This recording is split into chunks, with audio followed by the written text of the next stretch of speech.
Karena banyak sekali yang namanya penyakit-penyakit bawaan yang secara keluhan dan tanda-tanda yang kita kenali itu kita nggak tahu ada masalah apa. Ya, jadi harus screening dulu.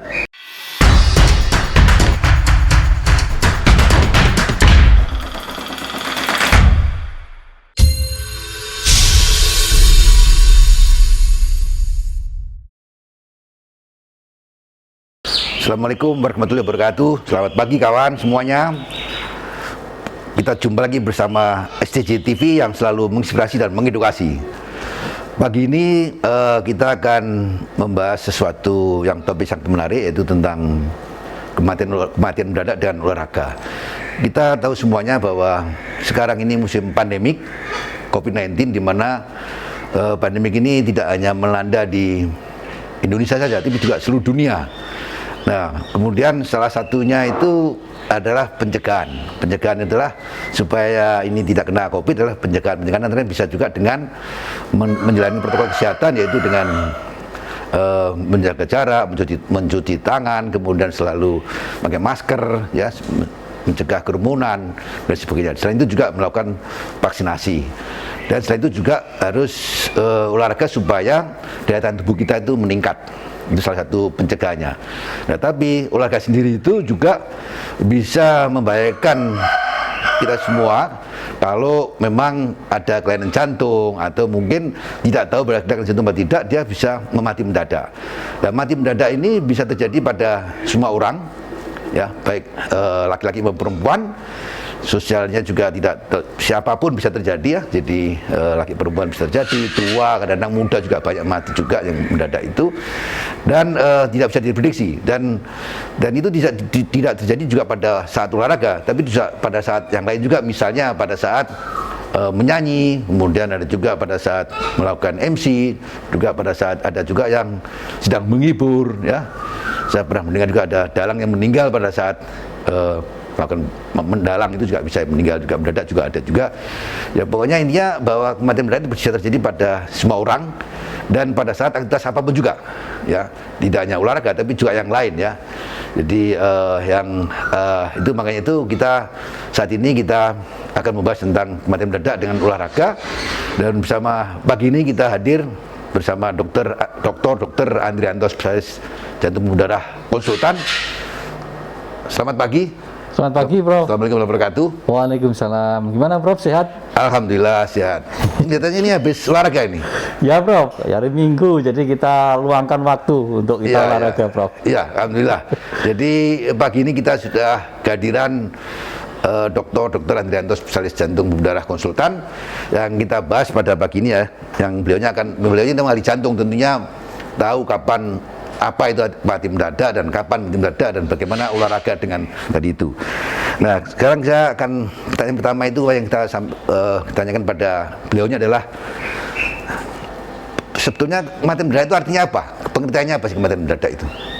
Ya, Prof. Jadi untuk kematian mendadak dari WHO disebutkan bahwa suatu kematian yang terjadi kurang dari 24 jam dari keluhan yang dirasakan oleh seseorang, dan kematian ini tidak diduga dan penyebabnya pun juga tidak diketahui karena apa, dan gejala-gejala yang dikenali pun juga tidak pernah dijelaskan secara persis.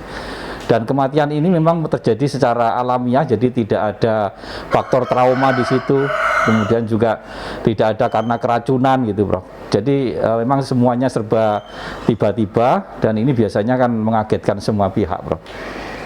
Jadi kita mesti harus juga mengetahui tentunya hal-hal apa yang harus kita ketahui ketika kematian itu bisa terjadi mendadak, dan kita tentu hari ini sangat senang sekali saya bisa dengan Prof untuk bincang-bincang bagaimana sih sebenarnya kematian mendadak itu, dan kira-kira apa yang nanti kita bisa antisipasi, begitu, Prof. Ya. Itu Dr. Andrianto, biasanya itu kematian mendadak itu biasanya karena apa ya pada umumnya? Pada umumnya kenapa biasanya?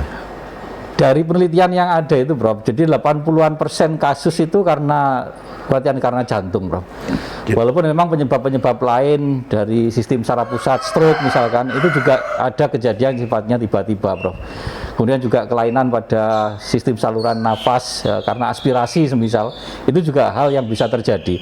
Tapi pada umumnya 80% karena kasus jantung, Bro. Jadi jadi memang jantung itu pegang peran penting ya, maksudnya menjadi peran penting kematian mendadak itu di situ ya. Betul sekali, Bro. Jadi jantung ini kan sangat dinamis ya.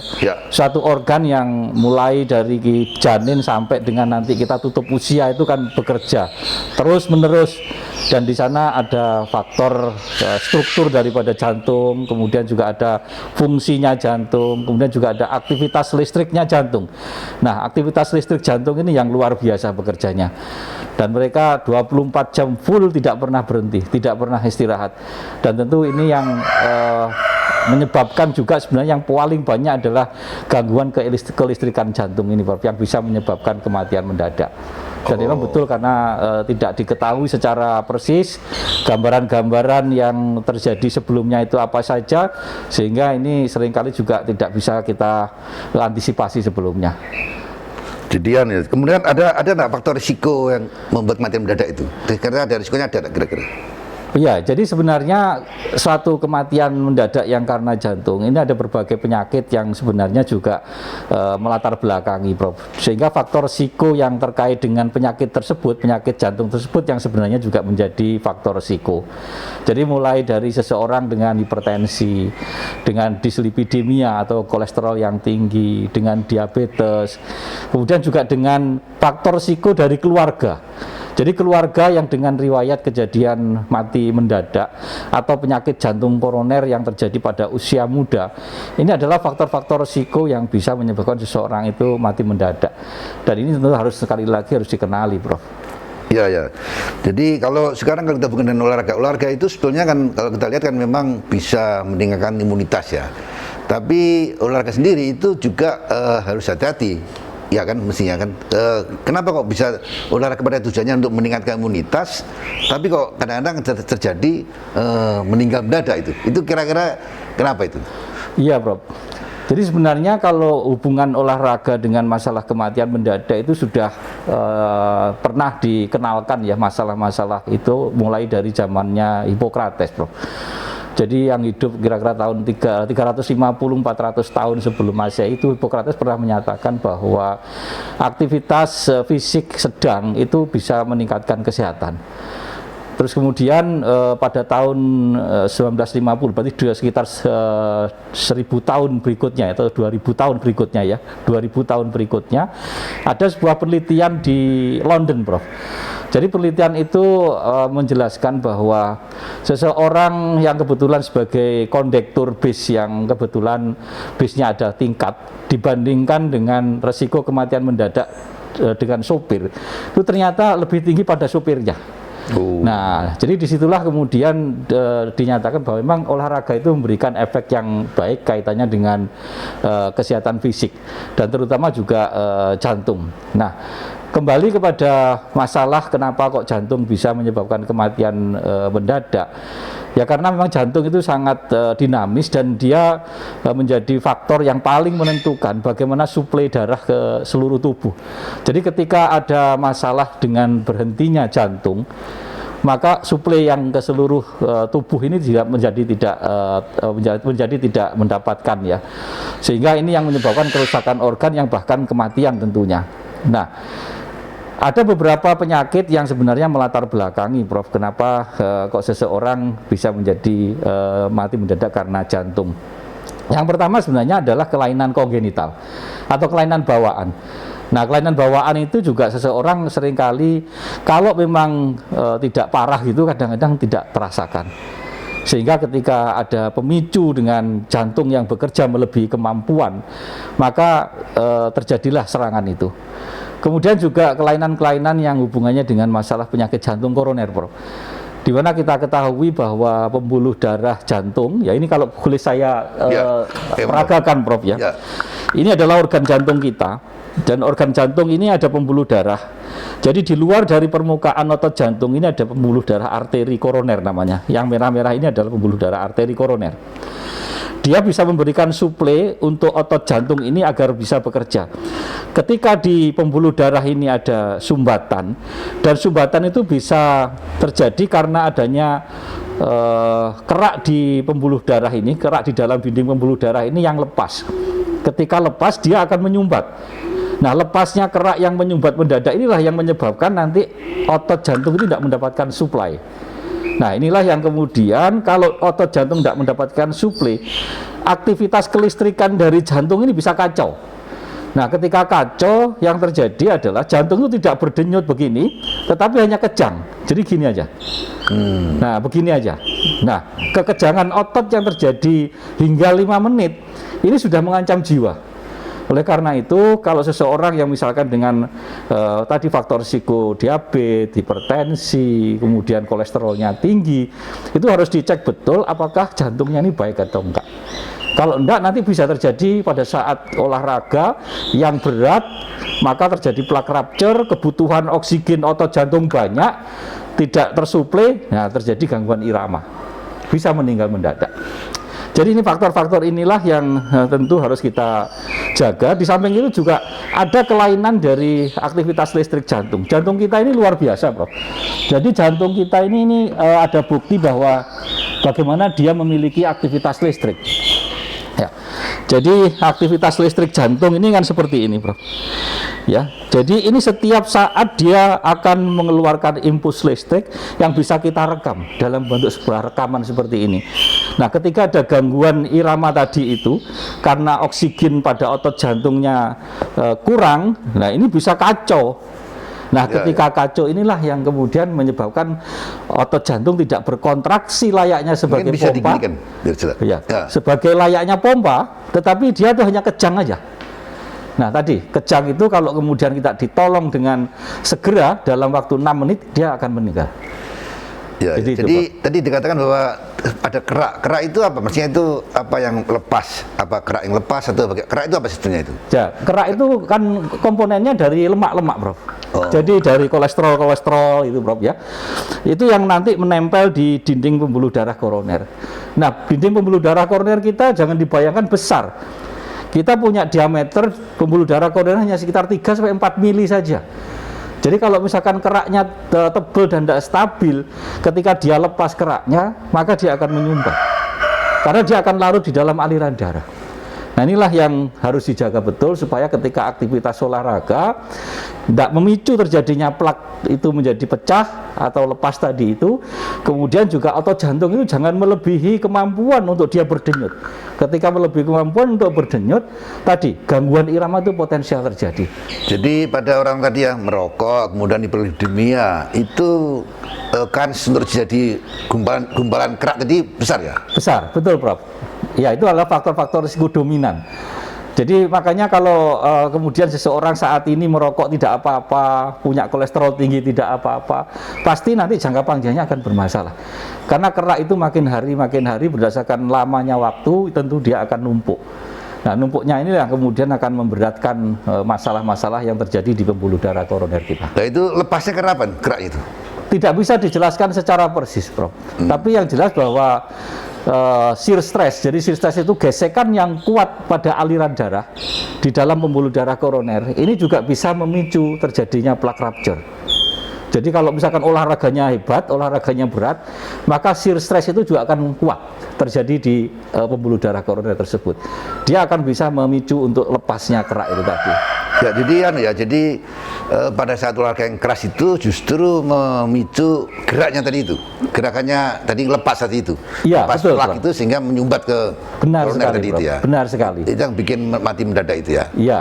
Di samping memang begini, jadi yang namanya olahraga yang berat itu ada faktor peningkatan suplai katekolamin hormon. Jadi hormon katekolamin yang itu akan mengaktifasi denyut jantung, kemudian mengaktifasi tekanan itu menjadi meningkat. Ya.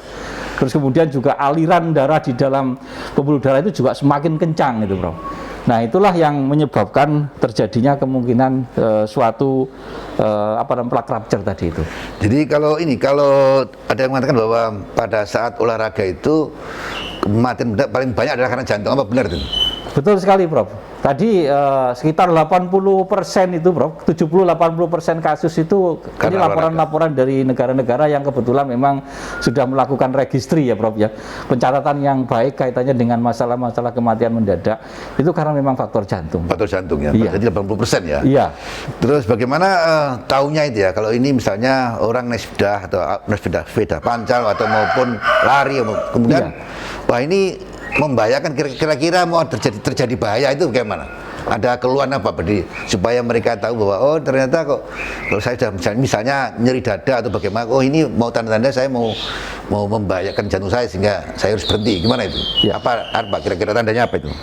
Jadi gejala dan tanda dari problem yang nanti memungkinkan terjadinya suatu serangan jantung itu bisa sesak, ya sesak yang hebat artinya, bukan sesak yang wajar ya. Orang kalau olahraga kan sesaknya wajar, tapi ketika dia sesaknya tidak wajar, mungkin katakanlah sudah istirahat tapi sesaknya kok makin hebat atau masih memberat misalkan.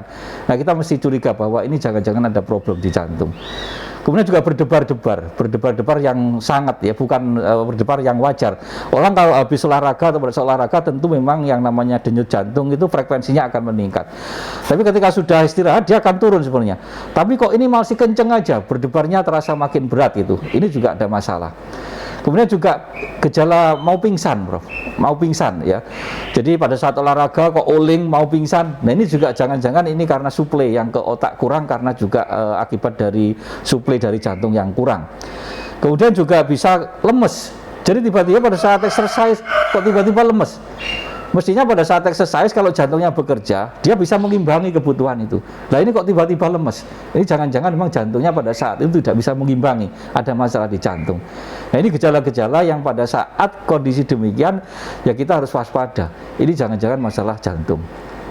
Ada nyeri, kadang-kadang enggak nyeri apa? Oh ya, nyeri juga bisa. Jadi nyeri bisa. Nyeri terutama sama kondisinya ketika sudah istirahat atau pada saat aktivitas. Lah kok nyerinya makin berat. Nyeri di mana itu? Di dada biasanya, dan tidak bisa menunjuk titiknya di mana. Jadi kalau sakit jantung itu nyeri dadanya tidak ditunjuk gitu di mana persisnya tidak, tetapi berat di belakang daripada tulang pedang. Jadi berat kayak tertindih suatu benda berat. Tulang sternum ya? Sternum, ya di belakang dari sternum, kemudian juga menjalar ke sebelah kiri, kemudian bisa ke punggung, ke leher, bisa ke lengan. Dan letaknya itu di belakangnya tulang pedang atau sternum itu. Rasanya bisa berat, bisa kayak panas, bisa kayak tertindih sesuatu, kayak kecekik gitu. Nah, itu adalah tanda-tanda yang biasanya, yang tipikal, yang khas itu adalah kemudian disertai keringat dingin. Pada saat istirahat dia tidak segera reda, tapi masih tetap saja. Nah, ini juga kita patut curiga, jangan-jangan ini adalah jantung. Tapi semua keluhan itu tentu kan bersifat subjektif. Jadi harus dibuktikan dengan pemeriksaan-pemeriksaan lanjutannya. Jadi pada saat olahraga ada tanda nyeri dada yang tidak jelas di sini ya, di dada, kemudian juga ada sesek dan lemes dan sebagainya, kita harus hati-hati gitu ya. Betul sekali, Bro. Jadi sekali. Bukan nyeri di kentol enggak ya, di kaki enggak ya kira-kira, enggak ya? Enggak mungkin ya. Enggak mungkin, Bro, enggak mungkin. Jadi jantung tentu rasanya sesuai dengan lokasi. Ya. Kalau penjalarannya mungkin ya, tapi enggak sampai ke ini betis apa enggak. Jadi menjalar yang tentunya diawali dari dada yang di belakang dari tulang pedang agak sebelah kiri, kemudian menjalar ke lengan, ke leher, ke punggung, menjalarnya ke sana, Bro. Ya. Jadi tidak sampai yang kemana-mana. Jadi nanti ya kawan-kawan kalau olahraga kalau nyerinya di kaki itu enggak apa-apa, itu hanya karena kepayahan aja kira-kira. Betul, ya. Betul. Iya. Dan tadi saya pernah lihat juga, pernah dengar juga habis olahraga kemudian istirahat tiduran. Dan juga habis sepedaan tiduran juga, tahu-tahu enggak bangun lagi, apa itu termasuk karena jantung juga, kira-kira bagaimana itu? Iya, benar, Prof. Jadi bahwa kematian mendadak itu tadi kan terjadi bisa saja pada saat aktif exercise atau setelah exercise. Jadi pada saat setelah exercise, jantung ini kan juga mengalami sebenarnya setelah aktif begitu ya. Kemudian setelah persisnya kan tentu memang jantung mungkin secara fisik kita ini istirahat, tapi jantung kan belum istirahat betul. Nah, disitulah serangan terjadi sebenarnya. Dan memang sebenarnya keluhan-keluhan semacam itu sudah ada pada saat exercise, tetapi karena kadang-kadang kita aktif, jadi lupa apa yang dirasakan itu, atau nggak dirasakan apa yang sebenarnya terjadi. Nah itu kemudian pada saat istirahat, eventnya itu terjadi, bro. Nah itu yang terjadi. Dan sebenarnya kalau sebab-sebabnya sama, ketika aktif maupun istirahat, penyebabnya adalah yang paling banyak sebenarnya adalah gangguan irama jantung. Jadi bukan gagal jantung, ya, bukan shock karena jantungnya tidak mampu memompa, tetapi diawali dengan irama jantung ini. Jadi iramanya yang paling sering itu adalah ventricle fibrilasi. Biasanya kasusnya adalah tiba-tiba tidak sadar atau kemudian kejang, terus kemudian denyut jantung hilang, orangnya tidak napas, dan itu hanya berlangsung kira-kira 5 menit. Tanpa ada bantuan pasti akan tidak bisa ditolong. Oh, ya. Jadi cepat sekali ya. Jadi artinya bahwa mereka tadi habis latihan mulai istirahat, jadi tiduran sebagainya, itu sebenarnya memang sudah terasa sebetulnya ya. Sebenarnya masih ada rasa nyeri dan sesat sebenarnya. Iya. Karena sesat dan sebagainya, jangan lemes dengan tiduran begitu, kira-kira begitu. Iya betul, Prof. Betul. Iya. Ya. Jadi sebaiknya bagaimana supaya tidak sampai begitu, supaya tidak sampai meninggal? Apakah kalau pada saat rasa sesak atau nyeri kemudian berhenti, atau kemudian berhenti istirahat dulu, kemudian juga apakah tadi itu juga terus apa langsung ke rumah sakit atau bagaimana itu? Iya. Jadi sebenarnya kalau kita ini sebagai seseorang yang betul-betul care terhadap kesehatan kita untuk menyiapkan diri olahraga, Prof. Kita pertama kali tentu harus mengenali diri kita sendiri itu sebenarnya bagaimana. Apakah kita itu betul-betul sehat? Ya, kalau betul-betul sehat tentu harus dibuktikan sebenarnya dengan pemeriksaan screening, Prof. Ya, karena banyak sekali yang namanya penyakit-penyakit bawaan yang secara keluhan dan tanda-tanda yang kita kenali itu kita nggak tahu ada masalah apa. Ya, jadi harus screening dulu. Kalau di negara-negara maju itu kan namanya check up itu kan memang sesuatu yang umum ya. Tapi kalau di kita ya mohon maaf, check up itu kan biasanya kalau ada sesuatu aja. Jadi regularly check up itu harus. Dan memang disarankan untuk pasien-pasien yang berusia lebih dari 35 tahun itu wajib hukumnya untuk sebenarnya pada saat olahraga itu, untuk olahraga saya yang paling tepat itu apa? Kesehatan kita itu bagaimana? Nah itu harus dicocokkan. Karena yang namanya jenis olahraga, intensitas atau beban olahraga itu juga berkaitan dengan masalah-masalah apa yang terjadi terkait dengan tubuh kita. Ini juga penting sekali. Kemudian ya tentu kalau pada saat kejadian apabila kita kebetulan merasa hal yang tadi disampaikan Prof. Toyo, ya tentu kita harus langsung istirahat. Tentu kalau kita memang ada sesuatu yang gawat, ya saya kira untuk memanggil tim emergensi itu menjadi kewajiban. Kalau kita kan sebenarnya di 118 apa itu sebenarnya ada yang namanya bantuan hidup dasar, itu kan ada itu sebenarnya ya. Atau sebenarnya kalau bantuan hidup dasar itu tidak hanya di emergensi rumah sakit, tetapi sebenarnya orang awam pun sebenarnya harus mampu itu. Maka harus digalakkan itu yang namanya basic life support untuk dilatihkan kepada khalayak umum, itu harus, Prof. Karena bantuan hidup dasar tadi memang harus segera kita lakukan. Kalau enggak, dalam 20 menit ini penelitian, 1 di antara 5 orang yang dengan henti jantung itu yang selamat, yang 4 itu lewat kalau 20 menit tidak mendapatkan penanganan yang memadai. Ya oleh karena itu ya harus segera mendapatkan pertolongan. Sebenarnya kalau di dalam basic life support namanya itu ada yang namanya survival chain. Jadi suatu rantai kesintasan. Jadi bagaimana rantai pertolongan itu bisa kita lakukan agar supaya seseorang yang dengan ancaman mati mendadak karena henti jantung itu bisa diselamatkan. Itu, Bro. Ya, jadi mengantisipasi ya. Jadi artinya kalau dia tadi itu sudah merasa sesek dan ada saat nyeri di dada itu sebaiknya bukan istirahat aja tapi langsung manggil dokter atau harus ke manggil emergency tadi itu 118 atau langsung ke rumah sakit terdekat begitu ya? Betul sekali, Prof. Harus kita buktikan bahwa masalah di jantung itu nggak ada. Karena bagaimanapun kalau pemeriksaan fisik itu tidak bisa menunjukkan gambaran perubahan yang di rekaman jantung ini minimal. Ini adalah pemeriksaan dasar, ini rekaman jantung ini. Ya. Aktivitas listrik ini adalah rekaman dasar. Ini dari yang saya baca dari penelitian-penelitian yang ada di Italia, yang ada di Inggris ya. Seseorang yang men-screening dirinya untuk sebelum olahraga dengan ECG saja itu sudah bisa menurunkan resiko kematian jantung mendadak itu cukup signifikan, sangat signifikan. Kalau tidak salah 30-40% resiko kematian mendadak itu bisa di screening dengan ECG.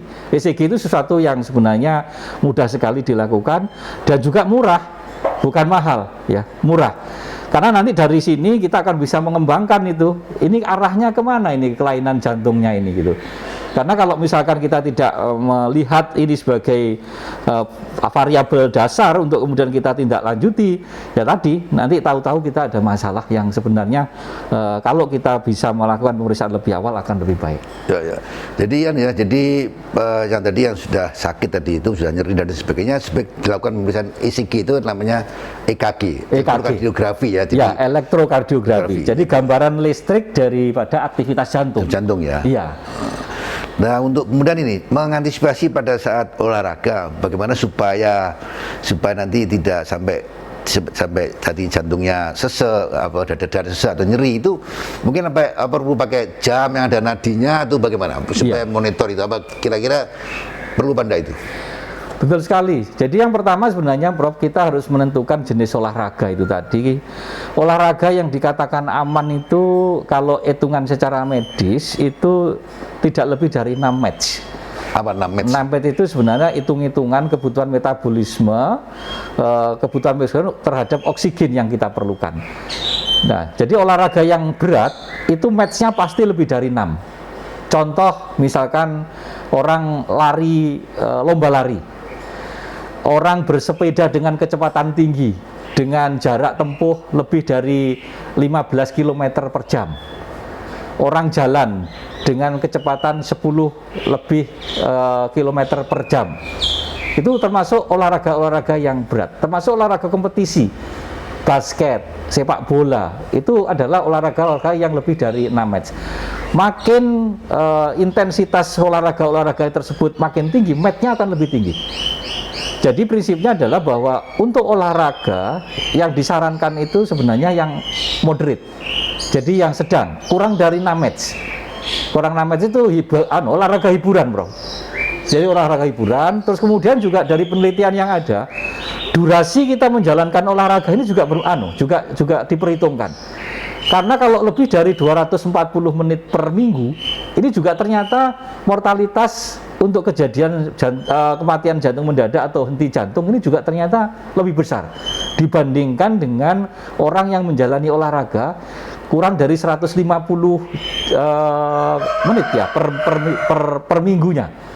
Ya, jadi disarankan praktisnya adalah untuk olahraga itu 30 sampai 45 menit per hari dengan frekuensi 4 sampai 5 kali per minggunya. 4 sampai 5 kali. Ya, 4 sampai 5 kali per minggunya 30 hingga 45 menit. Dengan jenis olahraga yang tadi, bukan olahraga yang dengan intensitas lebih dari 6 match. Olahraga yang sifatnya hiburan. Jadi olahraga yang bersifat hiburan itu pasti kurang dari 6 match. Nah, itu pilihan olahraga yang harus kita lakukan. Nah, di samping itu tentu selain lamanya, kemudian jenisnya, masalah heart rate itu juga penting. Jadi denyut nadi atau frekuensi nadi yang aman untuk olahraga itu dikatakan 85% dari maksimal heart rate. Jadi maksimal denyut jantung seseorang itu sebenarnya hitungannya gampang. 220 dikurangi usia. Jadi itu adalah denyut jantung maksimum orang. Jadi kalau kita olahraga yang aman, jangan sampai denyut kita itu 85% dari maksimal heart rate kita. Nah itu makanya jam tangan tadi sekarang Ya. kan banyak ini yang jam tangan yang kebetulan ada nadinya itu ya nadi, frekuensi nadi. Itu bagus digunakan pada saat kita olahraga. Ya, ya. Ya, jadi kalau kita misalkan kecepatannya sudah lebih dari 85% maksimal heart rate, kita harus kurangi. Intensitas itu harus kita kurangi. Nah, itu yang harus kita waspadai ya. Selain kita harus tahu sebelumnya bahwa kondisi jantung kita itu sebenarnya bagaimana. Ya, ya. Dan juga yang perlu ketika orang dengan masalah jantung itu keluhan-keluhan yang dirasakan harus mendapatkan perhatian. Jangan kemudian kayak orang sakit flu. Orang sakit flu itu kalau geraknya lebih katanya tambah sembuh kan gitu, Bro. Nah, kalau jantung nggak bisa. Jantung dia tidak bunyi, Bro, kalau ada masalah, Bro. Jadi kita harus tahu diri kapan harus mengurangi, kapan kita ini ada keluhan, harus jujur pada dirinya sendiri. Bahwa olahraga moderate itu, olahraga yang sedang, itu memang bisa memberikan kebugaran kesehatan. Bersama STJ, kita semua sehat dan cerdas.